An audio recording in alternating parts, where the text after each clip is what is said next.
नमस्कार मित्रांनो, डिवाइन वाणी official channel आणि आध्यात्मिक प्रवासामध्ये पुन्हा एकदा तुमचे स्वागत आहे. आज आपण भगवद्गीतामधील अध्याय पहिला यातील श्लोक दुसरा अत्यंत सखोलपणे समजून घेणार आहोत. हा श्लोक फक्त युद्धाचे वर्णन करत नाही, तर तो मनातील भीती, अहंकार आणि असुरक्षितता यांचे मार्गदर्शन घडवतो.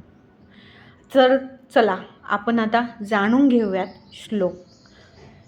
दृष्टावतु पांडव्यनिक दृढ दुर्योधना आचार्यमुपसंगम राजा वचनं ब्रवीत.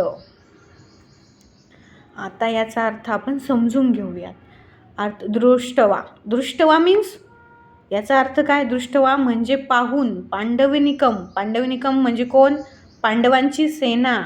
व्यूढम म्हणजे कोण?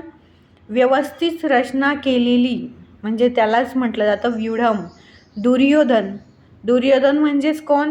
कौरवाचा राजा, युधिष्ठिरचा पुत्र. आचार्यम उपसंगम्य म्हणजेच गुरु द्रोणाचार्याकडे जाऊन. वचनम अब्रवीत म्हणजेच बोलू लागला. याचा अर्थ काय झाला की पांडवांची युद्धासाठी सज्ज आणि व्यवस्थित सेना पाहून दुर्योधन गुरु द्रोणाचार्याकडे गेला आणि बोलू लागला. बघा मित्रांनो, आता या श्लोकामध्ये दुर्योधनाचा पूर्ण स्वभाव दिसून येतो. दुर्योधनाकडे मोठी सेना होती.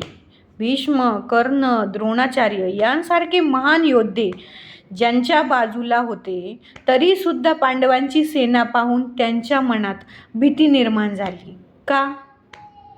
कारण त्याला माहिती होते की पांडव सत्याच्या बाजूने आहेत, त्यांच्यासोबत धर्म आहेत आणि सर्वात महत्त्वाचे म्हणजे त्यांच्यासोबत कृष्ण आहेत.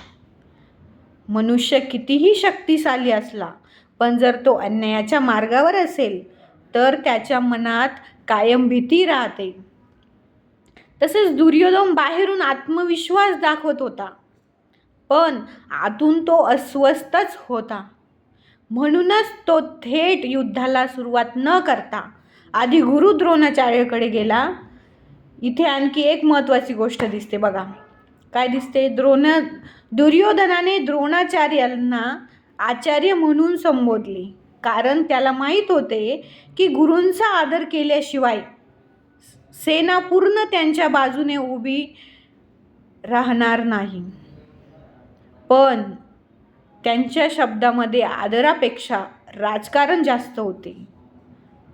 बघा मित्रांनो, आजच्या जीवनात असे अनेक दुर्योधन आपल्याला दिसतात, जे लोक बाहेरून खूप मजबूत असतात पण आतून घाबरलेले असतात. जे लोक चुकीच्या मार्गाने यश मिळवतात त्यांच्या मनात कायम असुरक्षितता असते, पण जो व्यक्ती सत्य, प्रामाणिकपणा आणि धर्माच्या मार्गावर चालतो त्याला कोणाचीही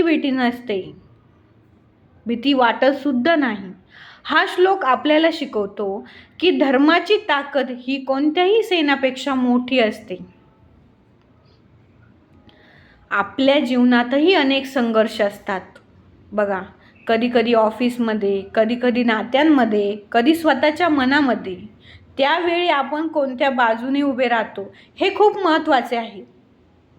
जर आपण सत्याच्या बाजूने उभे राहिलो तर शेवटी विजय आपलाच होणार. बघा मित्रांनो, तुम्हाला ही जे काही श्लोक आहेत, जो दुसरा श्लोक आहे भगवद्गीतेतला, यामध्ये तुम्हाला हा संदेश भेटला आहे की आपल्या जीवनातही अनेक संघर्ष असतात.